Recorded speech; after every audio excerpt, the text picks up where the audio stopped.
E aí, pessoal, tudo certo? Professor Fredão aqui do Mente Matemática. Nesse vídeo a gente vai resolver a questão 137 do Caderno Azul, tá? Esse aqui é o segundo vídeo da nossa playlist de 45 em 45, na qual a gente vai resolver as 45 questões da prova do Enem 2019, sendo uma por dia, todas elas divulgadas aqui no canal às 9 horas e 45 minutos da manhã. Então, se você ainda não está inscrito aqui no canal, se inscreve, né? Ativa as notificações para não perder essa sequência aí das resoluções. E vamos lá para a nossa questão 137 do Caderno Azul, tá?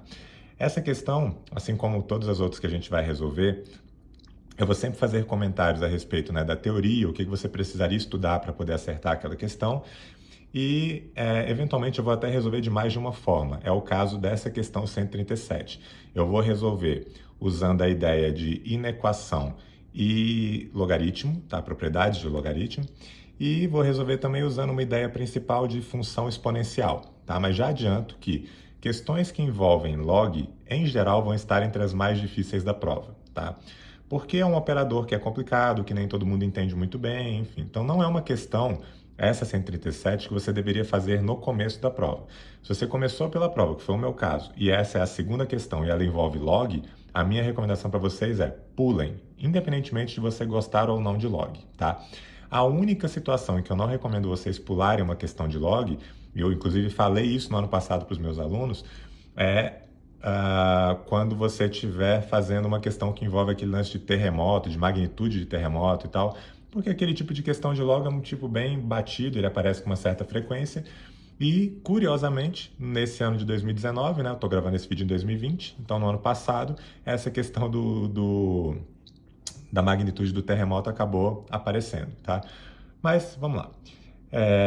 Como eu já falei no primeiro vídeo, né, se você não assistiu, dá uma olhada lá no vídeo da questão 136, eu vou sempre marcar algumas informações principais do texto e vou começar a resolução pelo comando, tá? Porque o ideal é que você primeiro leia o comando para saber o que ele quer, dê uma olhadinha nas alternativas e só depois venha para o texto base. Então, para produzir a hidrângia cor-de-rosa de maior valor comercial. Quando eu marco isso, eu já fico, opa, então tem que olhar para a cor-de-rosa, deve ter mais de uma cor lá em cima, e a de maior valor comercial.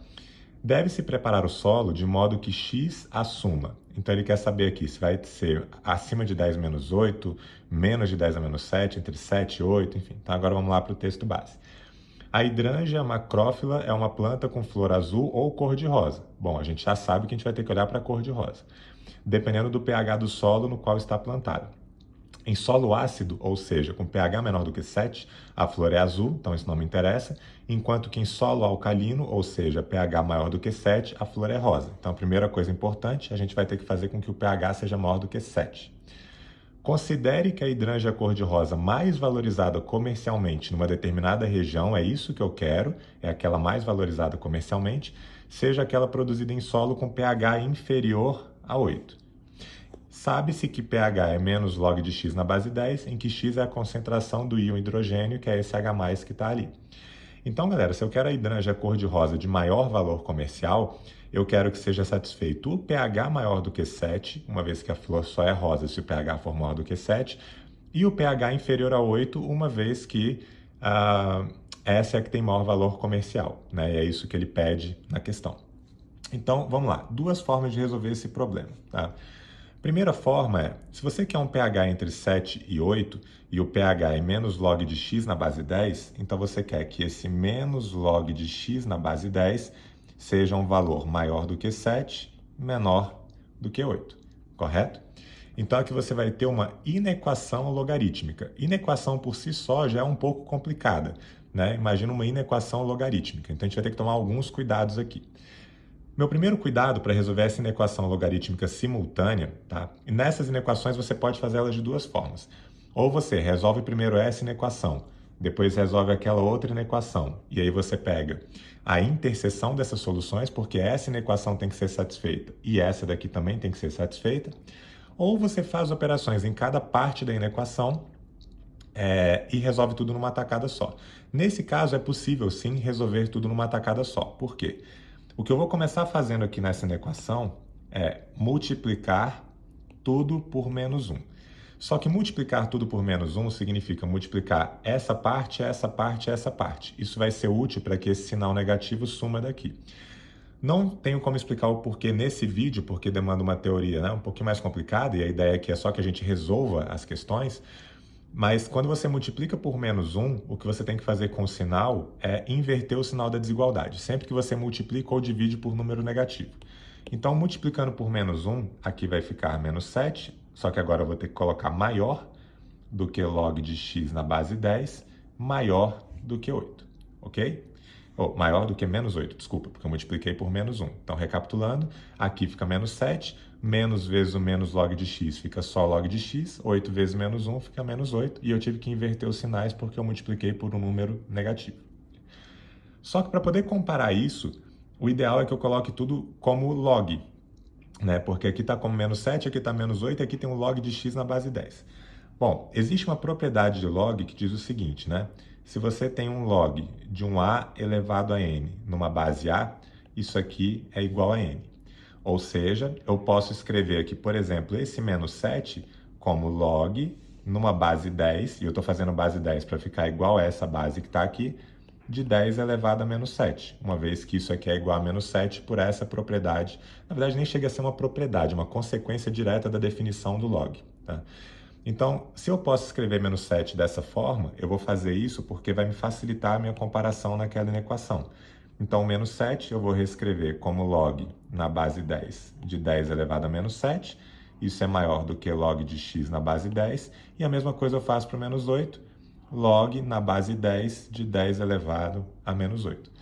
Como agora eu tenho tudo no log na base 10, eu posso simplesmente, não é que eu cancelo os logs, mas eu posso comparar os logaritmandos, já que todos os logs estão numa mesma base.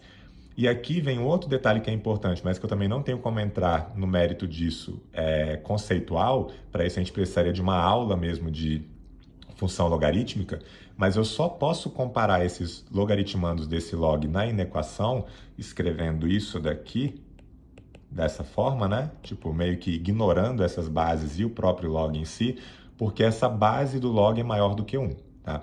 Se essa base tivesse entre 0 e 1, você teria que de novo inverter esses sinais dessa inequação.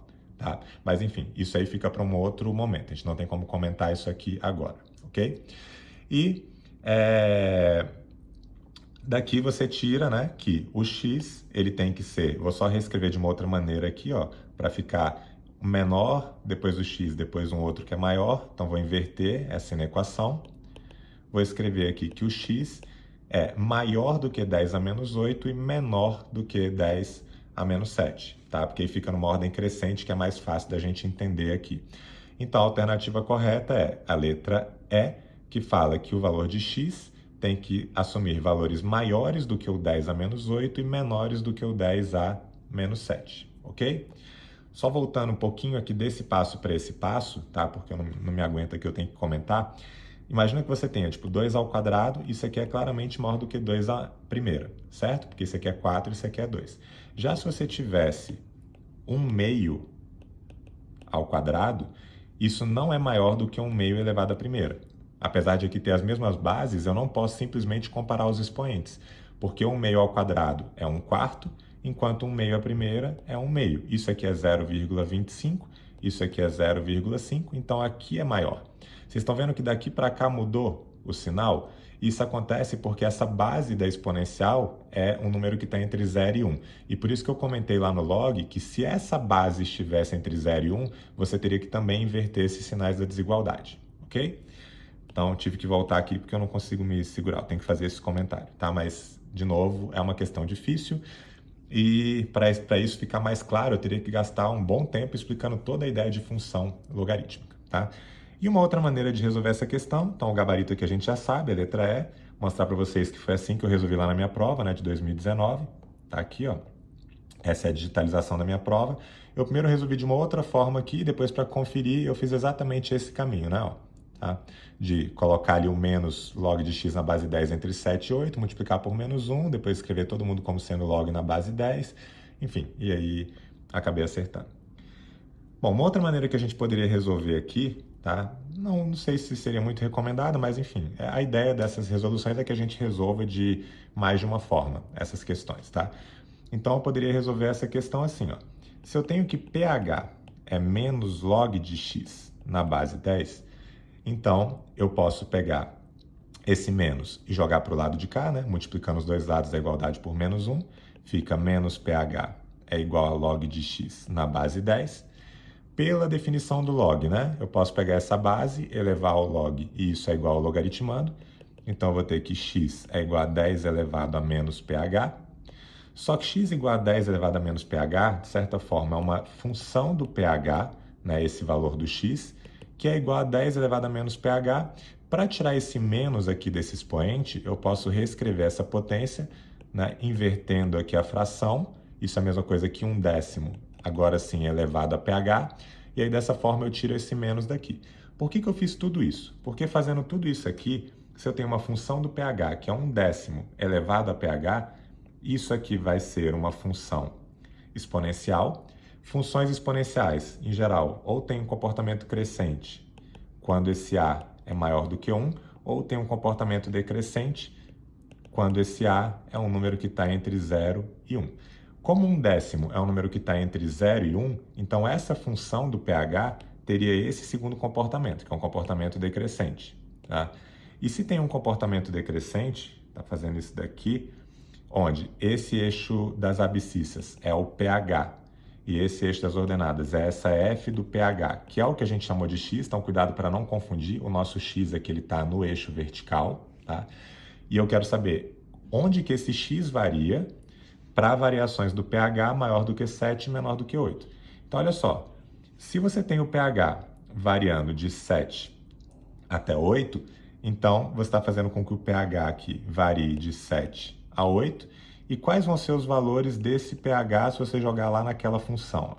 Se você jogar lá naquela função, quando o pH é 7, essa função vai ser 10 elevado a menos 7, porque é 1/10 elevado a sétima, né? Então, aqui vai ficar 10 elevado a menos 7. Deixa eu até colocar um pouco mais fino esse traço aqui, senão vai começar a ficar ruim de enxergar. Então, 10 elevado a menos 7. Enquanto que para o 8, se você jogar naquela função, vai ficar 10 elevado a menos 8. Ok? Então, num pH que está entre 7 e 8, onde que varia essa função? Ela varia nesse intervalinho aqui. E esse intervalinho é um intervalinho que vai de 10 a menos 8 até 10 a menos 7. Ou seja, os valores de x têm que ser maiores do que 10 a menos 8, que está aqui, e menores do que 10 a menos 7, tá? É uma outra maneira, só como curiosidade, não recomendaria que vocês tentassem resolver assim. Eu resolvi assim na hora da prova e foi bem rápido e bem seguro, mas cuidado, foi seguro e foi relativamente rápido, porque eu domino bem essa parte das inequações e também do logaritmo, né? Mas é uma questão que você não deveria fazer no começo da prova por se tratar de log. Você poderia pular tranquilamente que não teria problema. Poderia voltar nela só lá no final, caso desse tempo. Ok? É isso, professor Fredão aqui do Mente Matemática. A gente se encontra aí depois no próximo vídeo do canal, na resolução da questão 138. Um abraço.